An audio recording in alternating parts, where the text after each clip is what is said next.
अशी मसालेदार आणि चमचमीत वांग्याची भाजी बनवण्यासाठी एका कढईमध्ये 1 चमचा तेल घेतलं आणि त्यामध्ये सुकं खोबरं आणि शेंगदाणे छान मंद गॅसवर खरपूस भाजून घेतले.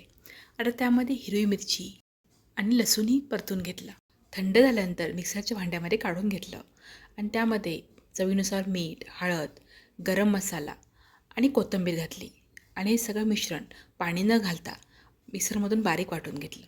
या वाटणामध्ये 2 चमचे तेल घातलं, त्यामुळे मसाला छान ओलसर होतो आणि वांग्यामध्ये अगदी व्यवस्थित भरता येतो. आता हा तयार मसाला वांग्यामध्ये छान भरून घेतला.